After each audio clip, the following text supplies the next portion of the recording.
Anyways, let's go ahead and get fucking to it. Okay? Goddamn. Stranger Things Season 2. My God. I finished it, I think I finished Season 2 in like fucking a couple, 2-3 days or something like that. Binge watching is such a fucking terrible idea, because when you're binge watching, you're just like, it's just like, this is what the content does to you. When you consume it in like 1 to 2 days, you're like, oh no. It's like you don't even know what the fuck happened. Once you're done binge watching, you're like, oh, what? But anyways, I finished Season 2, Stranger Things, and it was fucking fantastic. Okay? Season 1, I gave it a 10 out of 10. Watch this one. Watch this one. Gave Season 2 a 10 out of 10. Let me explain why. This might take a little while, so get comfortable. Get your afternoon tea if you need it, or afternoon whiskey if you enjoy such things. Give me 1 second. I'm just going to scan through... I'm about to scan through each episode and just kind of dissect. You know what I'm saying? Just kind of dissect each one. Or each episode here. So we can kind of... So I can give a pretty cohesive opinion about Season 2. Right off the bat, in Episode 1, Chapter 1, Mad Max... first off, I thought that the character of Max, played by, God, what was this girl's name? This little girl. What was her name? Max? Sadie Sink. I thought that the addition of Max and Billy, played by Dacre Montgomery, I thought that Max and Billy fit the...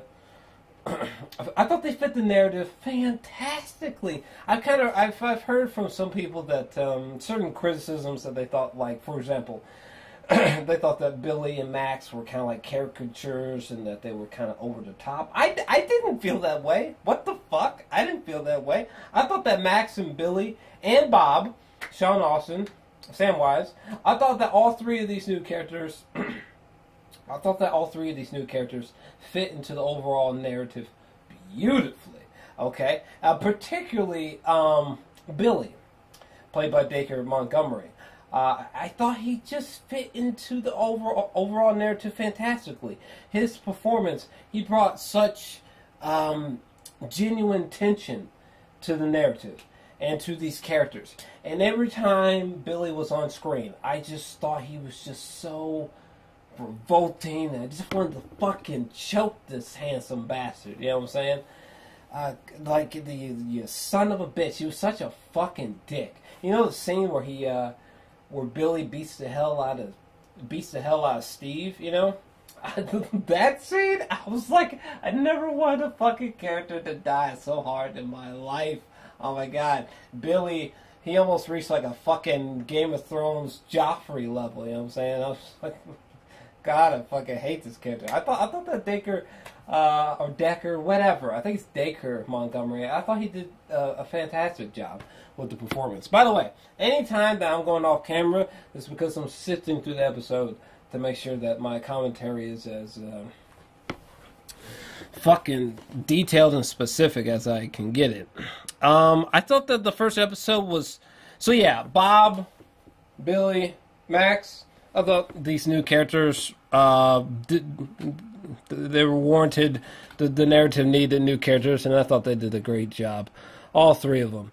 The chick who plays Max, I really enjoyed her character. I like that she was just so angsty and independent and strong, and she was so good at those arcade games, you know? Like, what was the games they were playing? I think it was... what was it? This moment right here. I think they were playing, what was it, like Dungeons and Dragons or some shit? But yeah, you know, our main crew, our gang from Season 1, I guess they thought they were the hottest shit at playing arcade games. But she comes along and she's got like the highest score on these arcade games. I thought that was an interesting way of introducing Max into the narrative, you know.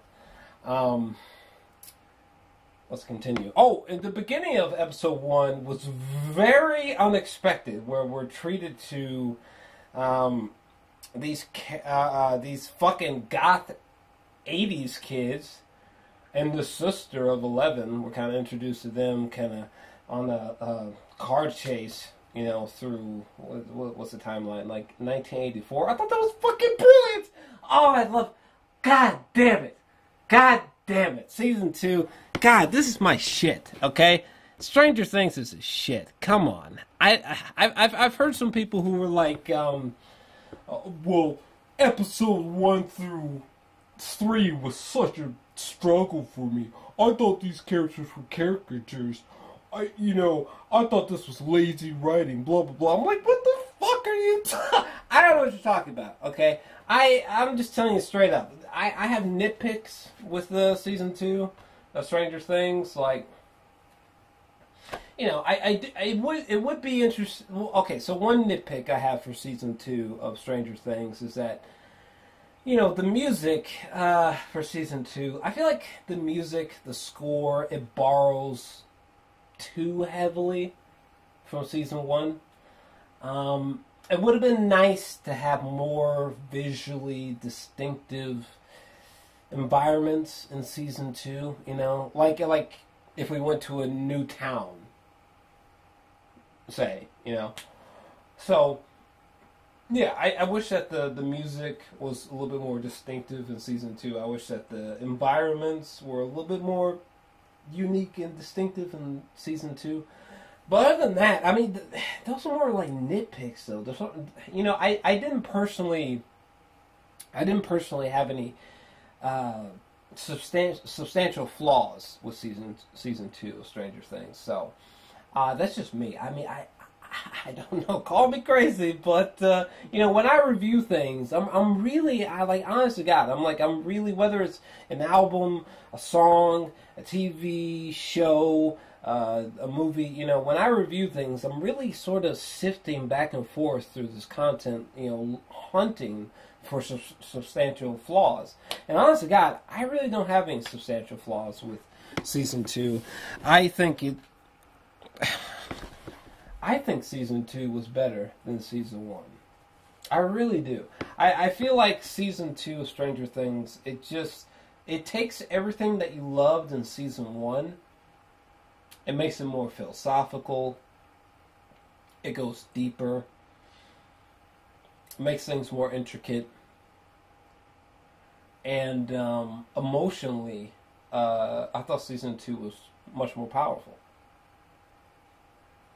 Let's continue with our dissection. Anyways, give me a second. I'm going to sift through episode 1 to see... Oh, I like this character.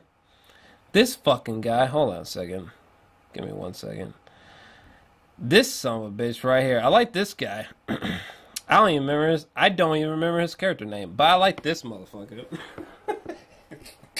I like this new character. He was cool. I like this motherfucker. I like the episode with what was it? I think it was like Jonathan and Nancy or some shit. We're staying at his place, and we kind of learn that this guy is a bit loose, a bit of a drunk, you know. He's got his ear to the ground with conspiracies, you know. He suspects the strange things going on in Hawkins. But, yeah, I really like this character, though. This guy was cool. Shout out to this actor right here, you know. And, oh, yeah, by the way, my boy, what's his name? Here's another nitpick. I wish we saw more of Mr. Clark. Is that his name? Give me a second. I think this some bitch's name is Mr. Clark. Yeah! Hold on. Let me show you what I'm talking about. This guy right here. Mr. Goddamn Clark. Look at my boy. Mr. Clark. They underutilized my man, Mr. Clark. That teacher. Remember how in season 1, the kids came to him? And in a way, he kind of like described how the upside down world might work and shit like that. Like, you know, shit like that. You know, I can't remember verbatim. But this dude, Mr. Clark, was the shit in season 1. I wish we had saw a little bit more of him in season 2, but whatever. But look at that motherfucker. I love this character. Good God. Anyway, let me get back to Netflix really here. So, episode 1, blah, blah, blah. Oh my God, Will? Let me see something. Oh, well, let me back up to, God, there's so much we're about to cover. I hope you guys get comfortable, because there's so much we're about to cover. It's serious. Alright, so, oh shit. Did I? Oh, never mind. Anyway. I can't show moving footage because the copyright gods will throw down lightning bolts on my ass. But anyways, Sean Astin as Bob. Bob was awesome. I thought that Sean Astin and Winona Ryder been in love with that chick since Edward Scissorhands. You know what I mean? My God, cutie. But I thought that these two had just wonderful chemistry with each other. Like, they had genuine chemistry with each other. That's like something I would have never imagined. Sean and Winona, like, what the fuck? It's so left field. But no, they have genuine chemistry with each other, and I thought they played off each other so well. It was a beautiful thing to see. And I love the character of Bob, you know. Bob was so, like, he was like, just like such a sure of himself character, you know. He's so sure about everything, you know. And Bob was always so quick to try to make you feel safe and shit. So, like, when Bob died, it was so unexpectedly emotional. But we'll get there. But no, Sean, he came in and he did his thing. He did an awesome job, and he got the kiss on my girl Winona, the fucking lucky son of a bitch. And yeah, he did such a... How awesome would Bob be as a fucking stepdad? Are you serious? Holy shit. Anyway, moving on. Alright, so episode 1. Anything else that I want to note? I'm going to have to skim through each episode because, you know, I don't want this review being fucking like 4 hours long. Oh, yeah. Oh, yeah. Hold on a second. This scene right here, bruh. Hold on a second. This scene where I think it was Nancy and Steve, I thought it was very interesting seeing the relationship of Nancy and Steve and seeing it deteriorate over time. That was fascinating. That was very interesting to see. By the way, shout out to my boy Steve's hair. My God. But, yo, this moment where they was eating KFC, and you know that shit had to been good. When my boy Steve said that shit was finger looking good or some shit, I was like, KFC in 1984? I bet that shit was fucking orgasmic. Are you serious? I would have ate the shit out of that goddamn KFC. Popeyes is still better, but anyhow. Anything from episode 1 that I want to particularly mention? God damn! Hold on. This moment right here, when first off, let's talk about my boy Will. What's this kid's real name? Will Byers. Noah Schnapp. Okay, this scene right here where Will is having like a hallucination. The door opens, right? We see the side of Will's neck, almost like he's hemorrhaging, and there's like these goosebumps. And in the distance, we see that goddamn creature. Hold on a second. Let me see if I can get to that creature really quick. And there's like thunder, and there's like lightning, and we see this creature in the distance that is lit up by lightning. I don't know if I'll be able to get to it in time. Maybe not. Fuck it. But either way, it's like this big tentacle monster in the clouds and shit. That monster is a brilliant design of CGI. That's another positive. The CGI in season 2 is fucking incredible. It's just incredible. I mean, this is the CGI in this show is like borderline cinematic. I mean, it's that well done. And Noah Schnapp, you know, I think in the first season, Millie Bobby Brown, I hope that's right. Did I get her name right? Is that right? Millie? I think that's her name. Yeah, Millie Bobby Brown, goddamn. I think in season 1, it's safe to say that Millie had the best performance in season 1. She just killed it. This little girl fucking killed it performance-wise. Got fucking nominated for an Emmy. I was so proud. I felt like an old Italian mob when, a mother, when Millie Brown, when she was nominated for an Emmy. I was like, go ahead, girl, get it. Get it. She didn't win, but still, she was nominated, so that made me happy. But no, I'm telling you right now, season 1, best performance, Millie. Season 2, the best performance is Noah Schnapp. I don't know how old this fucking kid is, but it's irrelevant. His performance as Will is out fucking standing. There's so many layers. There's so many nuances to the performance of Noah Schnapp as Will. It's like it's just fucking extraordinary. You remember the scene where... Well, we'll get there. But seriously, Noah Schnapp, his performance as Will was startling. I mean, this is like the best performance from a child that I can recall in quite some time. I mean, it's, you know, there's certain child performances I think stand out in my mind. You know, Henry Thomas, E.T., the chick who plays Pocahontas, and The New World, Terrence Malick, Colin Farrell. I thought that was a great child performance. Dakota Fanning, Man on Fire, Denzel Washington, another spectacular child performance. You know, there's not, you know, and I'm not big into kids movies, so, you know, unfortunately, a lot of performances by kids they just fly under my radar, if I'm being honest with you. But the ones that I think are great are, you know, and I think that Noah Schnapp, I mean, my God, his performance as Will is just out fucking standing. The way that this kid is able to convey confusion or fear or rage or ambiguousness is just wow. You know, I mean, all these kids are fucking immensely talented, but my God, I just thought that Noah he just killed it, just fucking destroyed it.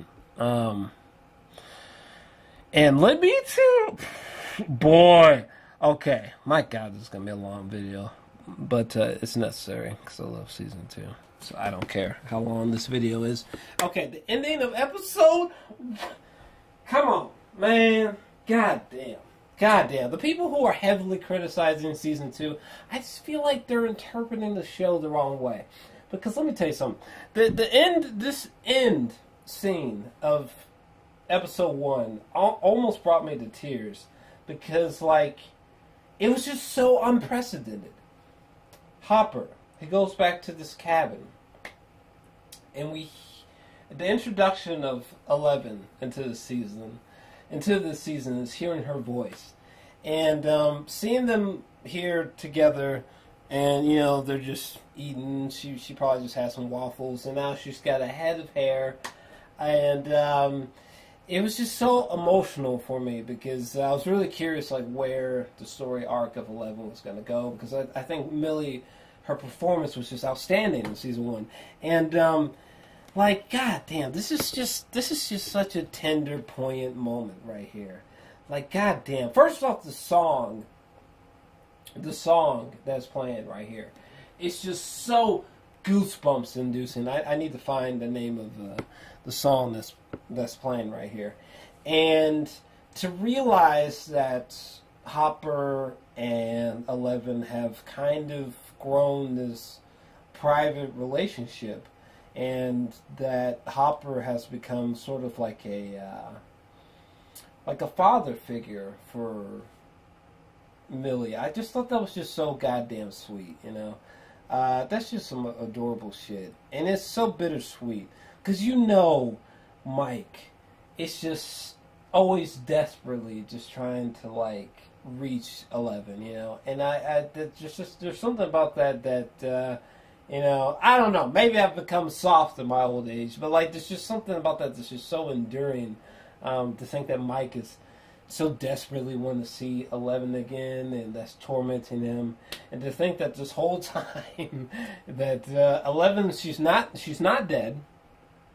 She's fully alive, but she has to live this private life because of, you know, who she is on the inside. She's kind of like she's almost like a fucking mutant from X-Men, you know? I'd be very curious if the Duffer Brothers were heavily influenced by X-Men or Marvel Comics in the creation of Stranger Things. I'd be very curious, because it seems like there's some influence there.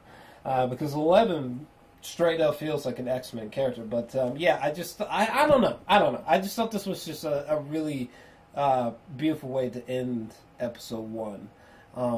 Knowing that this whole time the fucking Hopper's been a goddamn father figure to 11 this whole time, protecting her. That's such a natural progression from season 1. Anyways, let's get to episode 2, goddamn. Let's hurry up. We got, well, there's 9 episodes. Alright, so, oh shit. Whoops. Alright, so, I gotta be careful. I can't show any moving footage because YouTube becomes a fucking dick. And then, what do we got? I think it's episode 2? Episode 2, we get some really cool flashback information about 11 that I thought was pretty cool. What else? I really like the sequence where Hopper, I think he's in the kitchen, and Millie walks in with a sheet over her body, and she kind of looks like a ghost. That shit was cool. Anyway, what else? Oh, and of course, come on now. Hold on. When the kids, when they dress up as the Ghostbusters and go to school thinking they're the shit. I love when their parents are taking like little snapshots, little Polaroid picture snapshots of them and their Ghostbusters costumes. Anyways, so they go to school, right? And nobody else is dressed in costumes except for them. I feel like I encountered this kind of awkwardness all my days in high school. Anyways, that shit was dope. Shout out to Ghostbusters. Man, that's like my childhood. First 2 Ghostbusters movies. And I thought it was fucking hilarious when Mike and Lucas were arguing about how they had the same character name. I think it was Winston. And nobody wants to be Winston. Well, you don't want to be him because he's black. That shit was fucking cracked my nuts. Anyways, moving on. What else? So, episode 2. What's something juicy to talk about? God damn. Well, please make it so that... Let me see something. My boy Hopper. Please make it so that him and Winona Ryder get together at some point. I don't give a fuck if it's temporary. I feel like it's there. But I would love to see that. I know, out of character, the actor portraying this cop and Winona Ryder, they seem to have like a really cool friendship going on. I would love to see these 2 characters get together on the show because it would be so fitting, especially with Bob being dead. Boy, shit. If these 2 get together romantically, I might have to dab a single tear out of my goddamn eye. Anyways. Okay. And what else? Oh, another thing. I thought was really interesting that, like, there's still, like, a portal to the upside down world, you know, so the upside down world is still fully functioning, it's still there. Who the fuck, like they're like routinely sending people into the upside down world. What the fuck? I would never. There's no amount of money you can pay me to keep revisiting the goddamn upside down world. Fuck that shit. I don't care how many flamethrowers you give me. Fuck that shit. Are you nuts? What else? Oh, and I guess the relationship between Billy and Max, I thought was just, it was just well done. It's just, it was hard to watch, you know? Like, because you gotta imagine the reason why she's so stone-faced and I'm tough, I'm badass all the time is because her brother Billy is just so hard on her. All the sequences where, like, I think there was one time where she was wanting to hang out, I think specifically with Lucas, I think, and, like, you could tell that Billy, every time he saw Lucas, like, Billy, he gets that glare in his eyes, smoking his cigarettes too quickly, you know, getting impatient. Who's this fucking kid? Didn't I tell you to stop seeing that kid? I don't know. I think people are really overlooking Dacre's performances as Billy. You know, he wasn't meant to be liked. I read something from somebody on Facebook, and they were like, well, I didn't like Dacre Montgomery's performance as Billy. I didn't like Billy. I didn't like him. I didn't like how much he cursed. He's not meant to be liked. Fuck! Billy, he's meant to be like a villainous character. He's not meant to be liked. What the fuck? You know, I ran into the same issue with the premiere of season 7 of The Walking Dead.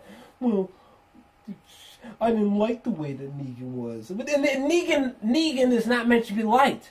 I didn't like the violence that Negan, the violence that he created. It wasn't meant to be liked. Anyway. Moving on. Let's see here. So episode 2. Anything? Oh yeah, the ship were like, what was it? Yeah, these sequences right here were Hopper. Is it Hopper? I hope I'm not saying it wrong. Oh, Jim Hopper. Gotcha. But these sequences right here where the crops of those farmers were being overtaken by like flies and shit. So there'd be fields like right here. There'd be fields of these pumpkins that were all rotten and full of flies, and all these fields that have like, and all these trees that have all this slime and shit on them, and you realize that the upside down world, that realm, is starting to, I guess, combine into normal day reality. I thought that was interesting. I just thought that was interesting. It's almost like the upside down world is like it's like this sphere trying to merge with our sphere, Earth. You know? And is it Jonathan Byers? Yeah, Charlie Heaton. By the way, pause. I didn't think I was going to talk about this, but my boy Charlie Heaton with the cocaine. Well, shit happens. Moving on. That's my commentary. But I thought Charlie did a great goddamn job, and him and Nancy, go ahead and stay together, y'all. You know what I'm saying? Yeah. Stay together, y'all. You know what I'm saying? If you have sex, keep it safe, you sons of bitches. Let's see here. Goddamn. Jonathan Byers, Nancy, they gotta be together. They gotta be together. By the way, how sweet was this moment right here with episode 2 with Jim Hopper when he promised 11 that he'd be home at a certain time for Halloween, and he was late. And when Jim comes home and like that 11's just mad at him for being late. And he's sitting outside her door, and he's like, "Hey, I got all this candy, Shit, I know I was late, but it's a shame if I got to eat all this candy myself." I just thought that was so sweet. Come on, that's some adorable shit. Come on, just the storytelling, just emotionally, it really got to me. It really did. Jim Hopper, his version of a dad is pretty much like my dad. In real life. Oh yeah, the ending of episode 2 with the creature in the trash can. I remember being like, "What the fuck is that bullshit?" Alright, so episode 3. Wait, what the fuck? What's going on? What just happened? What did I do? By the way, the creature that is found in the fucking trash can by Dustin, okay? That little creature he finds, the rendering of the CGI on that fucking creature was fan-fucking-tastic. Even as the creature grew bigger and its face becomes like some kind of like a flower or some shit, I just thought the CGI on that creature was pretty brilliant, actually. Anyways, let's see here. So, episode 3. Give me 1 second. The internet was being disrespectful. Oh yeah, and then Dustin, he would feed the little creature those little nougat candy bars or whatever. That's so weird. The season 2, it flows in such a natural direction in terms of the character developments, that I almost wonder if the Duffer Brothers, if they, I feel like they had to have written out a blueprint for Stranger Things from beginning to ending like years ago. Am I alone in that? Because where the characters go in season 2 and how they develop is so specific that I almost feel like an outline must have been written years ago. I really don't get the sense that season 2 was just written exclusively only after season 1, I feel like some quality time has been spent with these characters. And I would not be surprised if the future seasons of Stranger Things was thought of, years and years ago.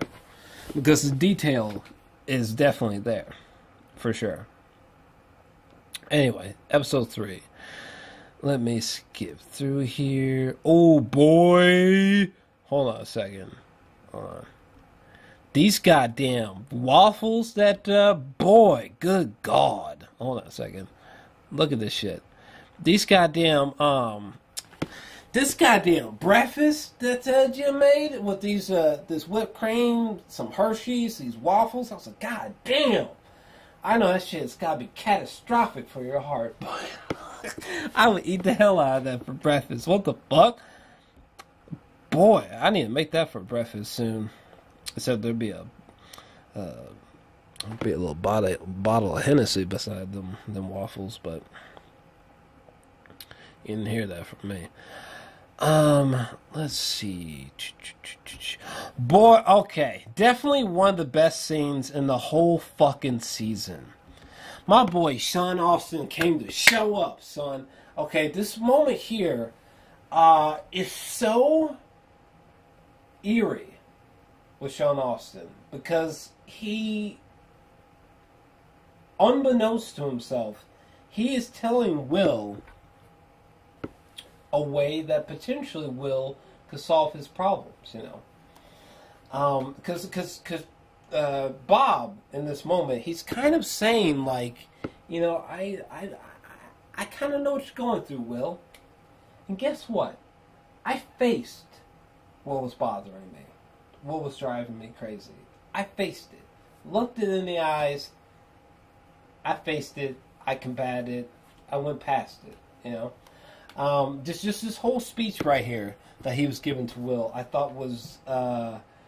it really dug underneath my skin. It was just like eerie as fuck, you know? Because it really begged the question of if Will does a similar thing to what Bob is describing in this scene right here, you know, can Will conquer this sort of demonic force that's kind of like possessing him from the upside down world? You know, can Will do it himself? You know, overcome this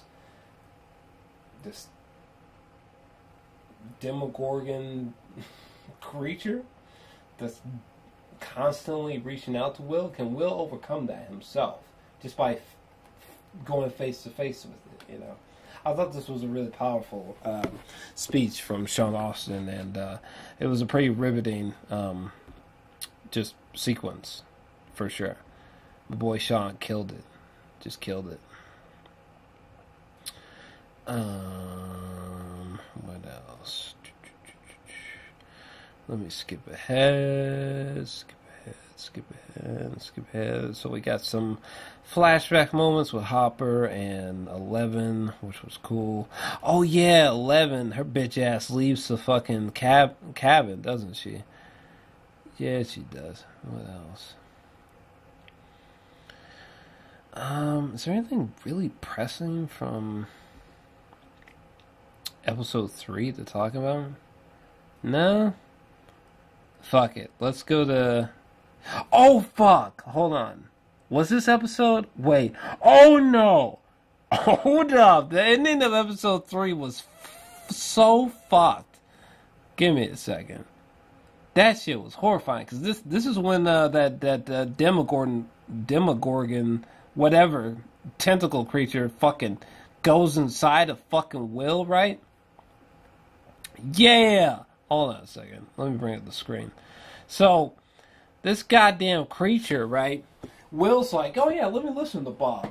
So he kind of goes up to the creature right here. He's like, I'm not afraid of you, or whatever. And then the fucking creature, almost like the smoke monster from Lost, just sucks inside his fucking body through every orifice and shit. And I remember when I saw the ending of episode 3 the first time, I remember just being like,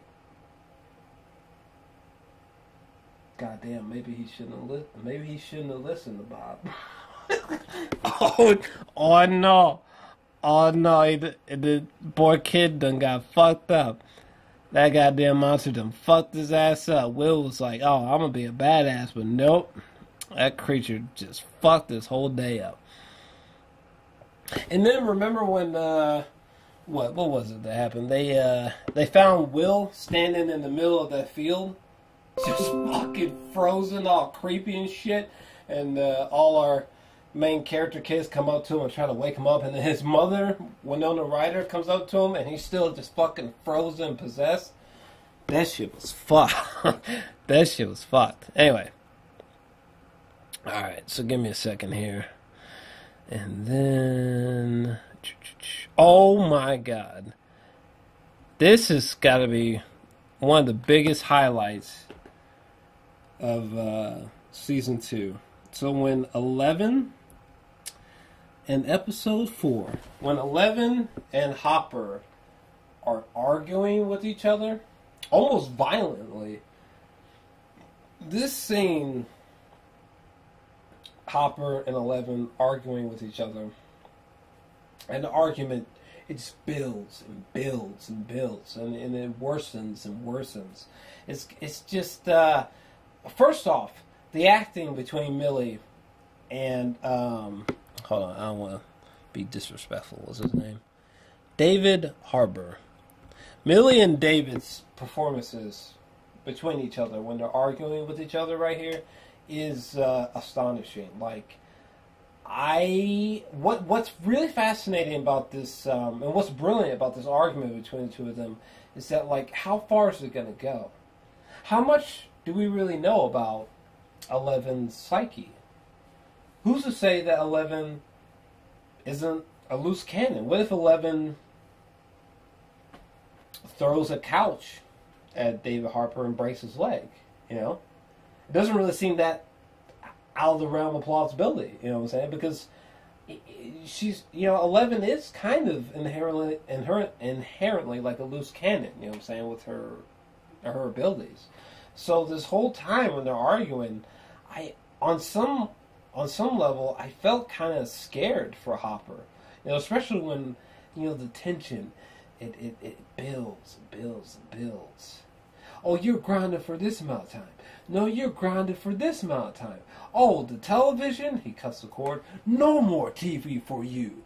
And you know what? And it just builds and builds, and you become so uncomfortable, and you're just so entranced with what's happening. You're just like, oh my God, fucking Jim Hopper's about to he might get killed by this little girl, Because there's a couple times where Millie, like, she slams the door or thrusts the couch over here, whatever, with her powers, and you're just like, oh man, fuck, what if 11, what if she could go too far?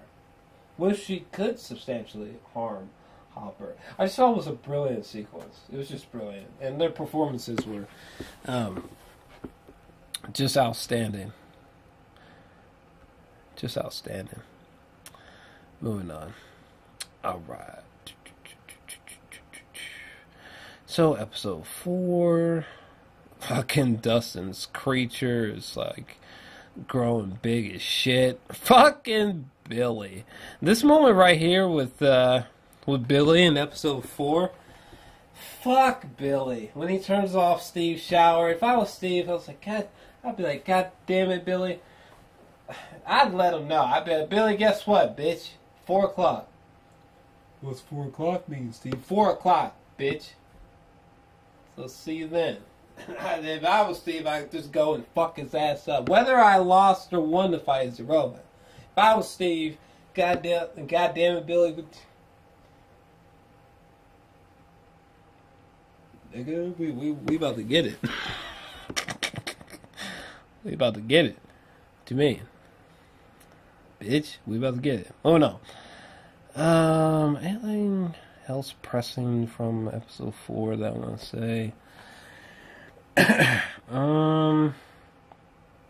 Oh, I know in episode 4, 11, she kind of telepathically sees her mother. And we get a little bit of backstory into 11's mother. That was interesting. And fucking episode 4 ends with Hopper discovering that goddamn discovering the upside down world. I thought that was a great cliffhanger. So many great cliffhangers to the end of episodes in season 2. Good God. Anyhow. And then we get to episode 5. Give me a second. Let me scan through episode 5.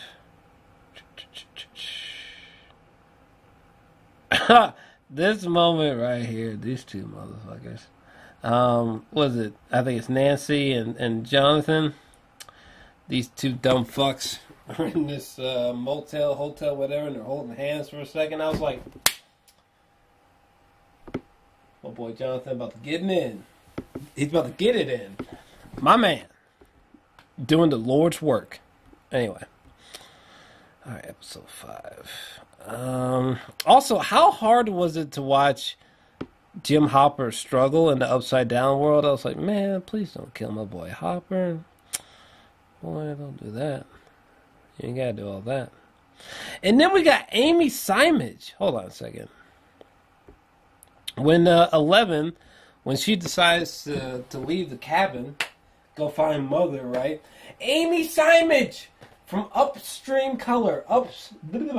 Upstream Color from Shane Carruth. It's one of my favorite films from all time. So seeing Amy Simage in here, I thought was fucking dope. That was God. That just made me freak the fuck out. I really do love Upstream Color. It's just 10 out of 10. Just a perfect film. Alright, anything else really pressing from episode 5, I want to say. This chick, what's her name? Hey, I forgot. Hold on a second. I don't even care. I forgot whose goddamn dad this was, but this dude and his wife, when Billy is hitting on his wife, that shit cracks me up. And this dude's dad, isn't this fucking Mike's parents? I think this is the parents of Mike's. But look at his fucking dad. This motherfucker just does not give a fuck. Ever. That dude kills me as the dad. Just kills me. Anyway. By the way, I really did not see the romantic aspect of Max and Lucas coming. I really didn't see that. I didn't see that coming. Max and Lucas romantically. Didn't see that coming. I thought it was going to be Dustin and Max, but it makes sense that Max decided and that Lucas decided to get romantically involved. That's some cute shit, little bastards. Anyway, let's see here. So episode 5. Anything else I want to say? Oh. Hey, this dude. Hold on a second. Pause, bitch. Thank you. So when this guy, I love when he's drinking and he's talking to Nancy and Jonathan, and this dude just he just throws it out there like, you guys want to share a bed? All y'all don't. Y'all don't like each other. Like, I just love that whole sequence. That was brilliant. Watching this guy right here sort of break down Nancy and Jonathan, and then Jonathan and Nancy just wha-bam! My boy Jonathan got in there, as he should have a long goddamn time ago. But I just thought that was some cute shit. Let's see here. Anything else to note about episode 5? Oh yeah, Winona and Bob go into the upside down world. They go into the goddamn tunnel and rescue my boy Hopper. The ending of episode 5 was so goddamn dramatic. Jesus Christ. Like, holy shit. Because Winona and what is it? Bob, they go into the goddamn upside down world to try to save Hopper. The military folks or whatever, they shoot the flamethrowers down there, right? But they didn't realize that was going to affect Will. And when they're shooting the flamethrowers, Will, he's become psychologically and physically intertwined with that Demogorgon creature, the giant tentacle monster, right? So when they're shooting the goddamn flames, it's actually hurting Will. So when episode 5 ends with Will just with fucking Will just going insane, right? That was such an eerie cliffhanger to episode 5. Like, seriously, the performance of Noah Schnapp is just out of this world. Because this moment right here, it wasn't funny, it wasn't cheesy, it wasn't cringy. This little kid's goddamn performance was just outstanding. Jesus Christ. What a eerie, brilliant cliffhanger. Like, who the fuck saw the end of episode 5 and was like, I don't think I'm never going to watch season 2 again. Like, my ass. Get out of here. Alright, I know we've been going for a while, so let's speed this up a little bit. So, episode 6. Anything particularly that I need to note? Oh! Yeah, I think that the relationship between Steve and Dustin was really cool. I think that I think that Steve stepped up as a character for me in season 2, particularly. Outside of his fantastic hair. I think that, Steve almost becoming like a big brother in a sense to Dustin, almost like a father figure in a way. It was interesting to Dustin. I thought it was really cool. And I really liked how Steve informed Dustin about Steven's hair. You know, the way that Steve, whatever. The way that Steve tells Dustin about how Steve gets his hair right. That shit was dope. It was dope. Damn it. I wonder if Stephen King is a fan of Stranger Things. I feel like he must be, right? Clearly, the Duffer Brothers were inspired by Stephen King. Oh, yeah. Oh, yeah. Hold on a second. Let me see if I can pause it in time. Let me see. Hey, yo. Shout out to this little girl. Lucas's brother. Or, what the fuck did I just say? Lucas's sister. Shout out to this chick. She was cracking my ass up. Shout out to her. She was fucking hilarious. Let's see here. Alright, episode 6. Anything really pressing that I need to say? Well, I think this moment right here was pretty disturbing. When they were sort of questioning Will about what this fucking creature is and what it means. I just thought that this whole sequence was pretty goddamn eerie, actually. Fuck it, Demogorgon. Little bitch. Yeah, this scene right here. Yeah! This scene. This shit was everything. Right here. Steve tells him about his hair. By the way, the weapon that Steve has, you know, with the spikes through the bat and shit, I feel like that's gonna become like as iconic as Lucille one day, maybe. I guess we'll see, but I think that's cool. Let's see here. Oh, another heartfelt. All the emotional beats, they got me in season 2. They got me. This scene right here, where he's talking to 11. Come on, this didn't tug at your heartstrings. Come on.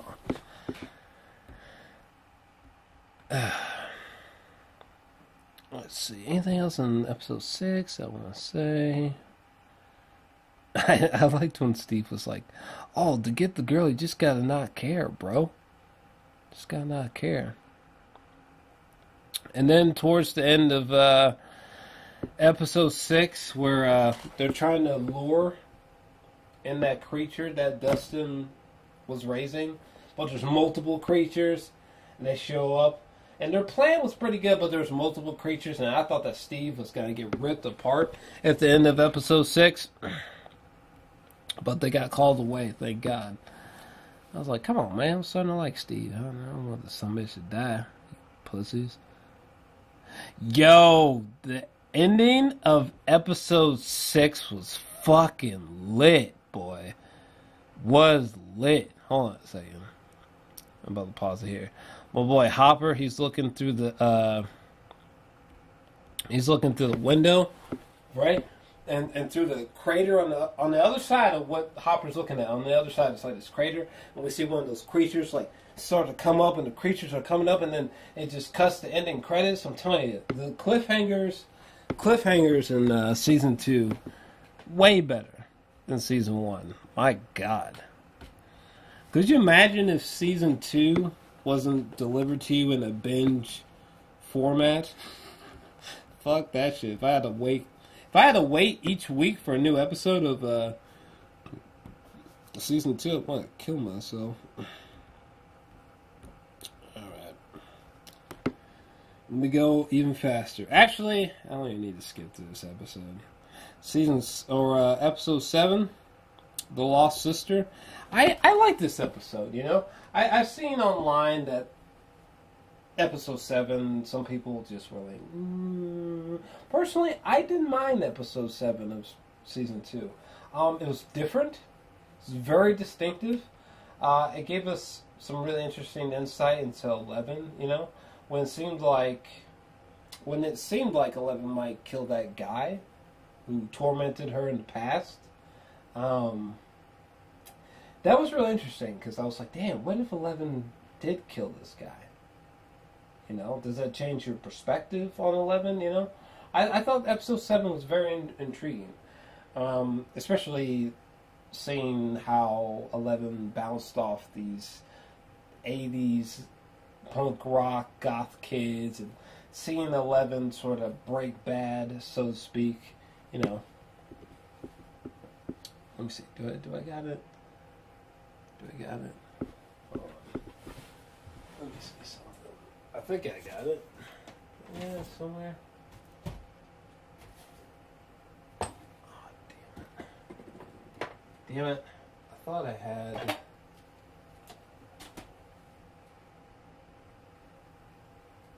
Where the hell did all my seasons of Breaking Bad go? God damn it. Oh, wait. But yeah, basically, this season we kind of see 11 break bad. This episode, episode 7, we kind of see 11 break bad, which I thought was kind of cool. 11, she's got her hair slicked back, dark eyeliner, I think, dark clothing, you know. It was just interesting. And seeing 11 bounce off of her lost sister was interesting. Her lost sister trying to get her to do bad, deceitful things and shit like that.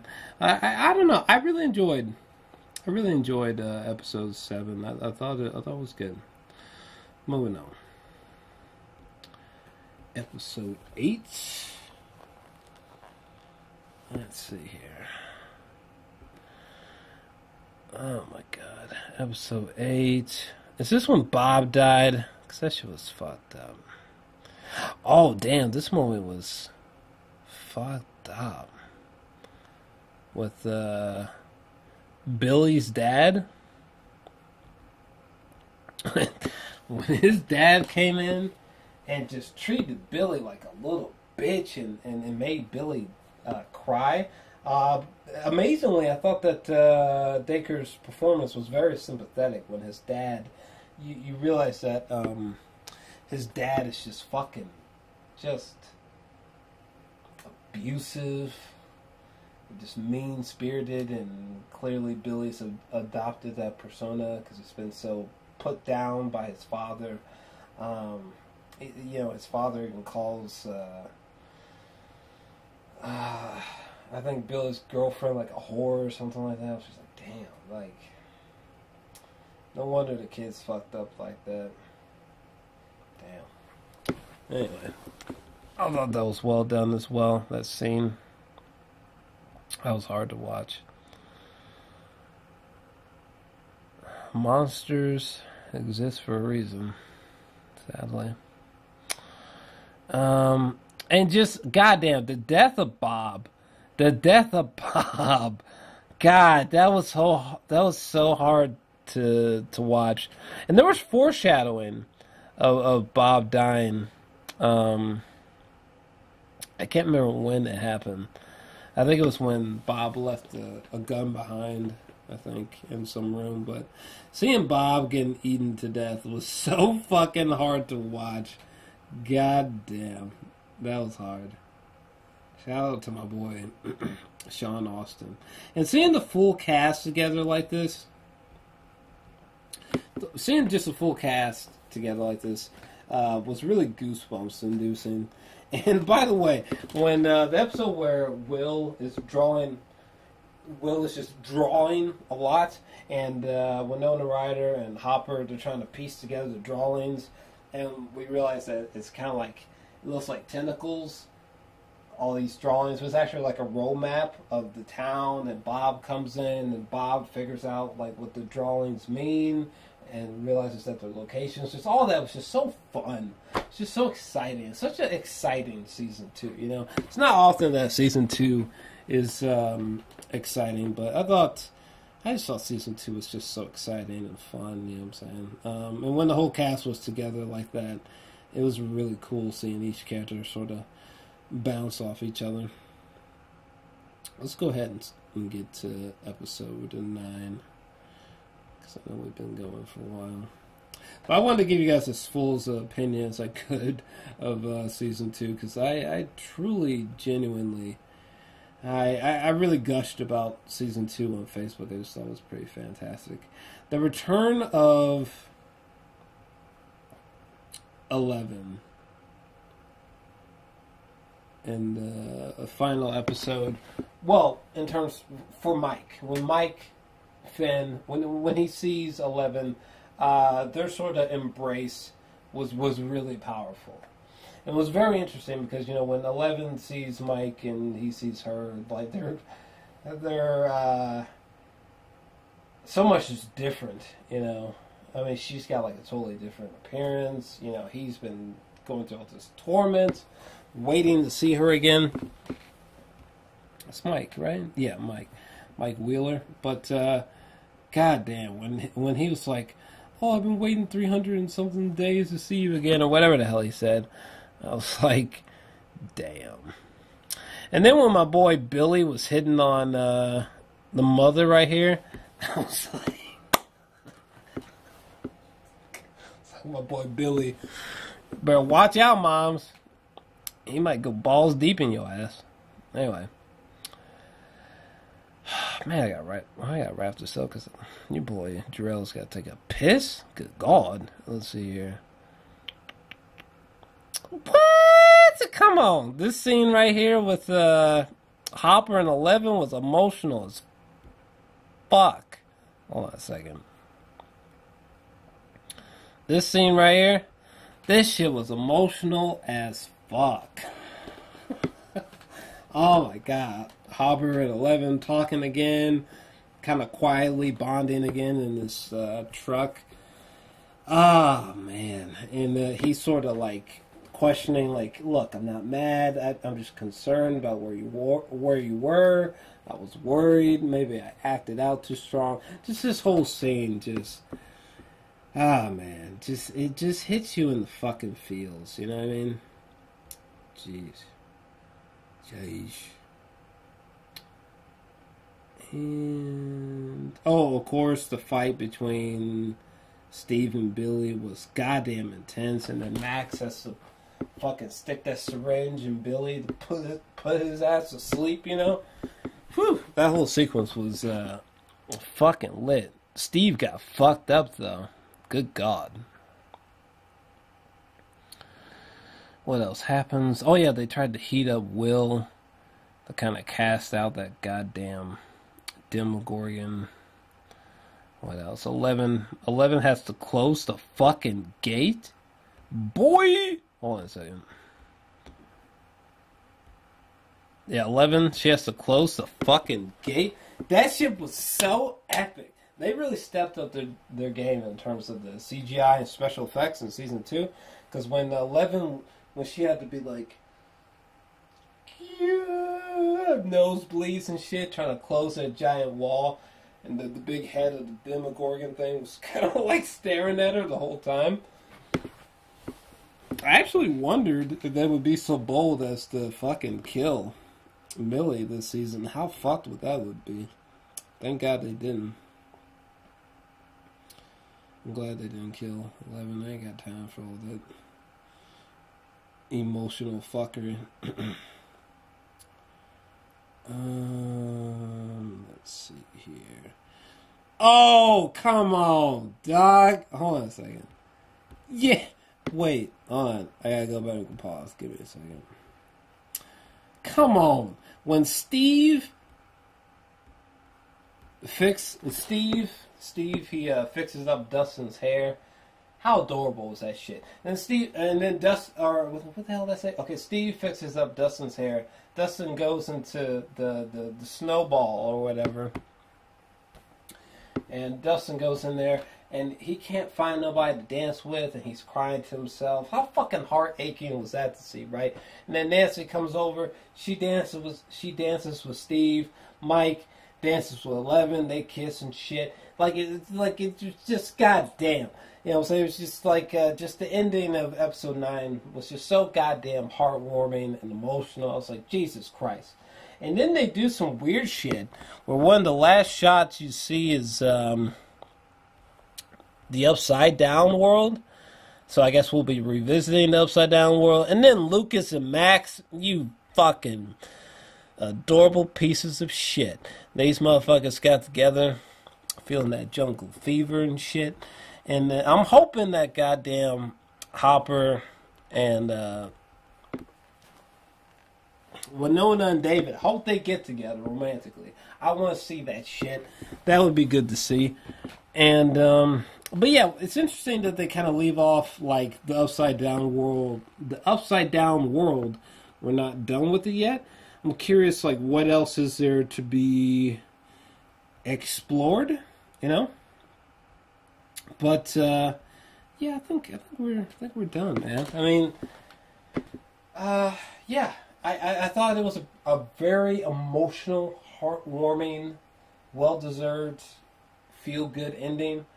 I felt conclusive, you know, just in case of season 3 might not happen. But let's get real. Season 3 is happening. I know the creators have said that the Duffer Brothers, they said that they've wanted to go to at least like season 4 or 5 and cut off. Personally, I think it's probably safe to cut off this show at season 4. This is the wrong show to try to milk, you know. Kill this show when it's at its height, like Mad Men, like Breaking Bad, and we're in good territory. I think I should probably pull the plug on this review since we've been going for a fucking hour, and I gotta piss. You didn't hear that, but that's what happens when you do shit uncut. But yeah, I'm feeling a 10 out of 10 for this season. I think season 2 was better than the first. I think that season 2 is better than the first season in all aspects, except for maybe the score. I think the score of season 1 is still a triumph over season 2. But other than that, I think season 2 just triumphed over season 1 in all aspects. But what'd you think? Feeling that 10 out of 2. Or what did I just say? I'm feeling that 10 out of 10 for season 2. If you enjoyed this review, definitely make sure to smash that like button, subscribe. I'm out. Bye-bye. See you next Halloween for season 3. By the way, what's your theories? Your theories for what's going to happen in season 3 and then 4? I'm curious. Peace.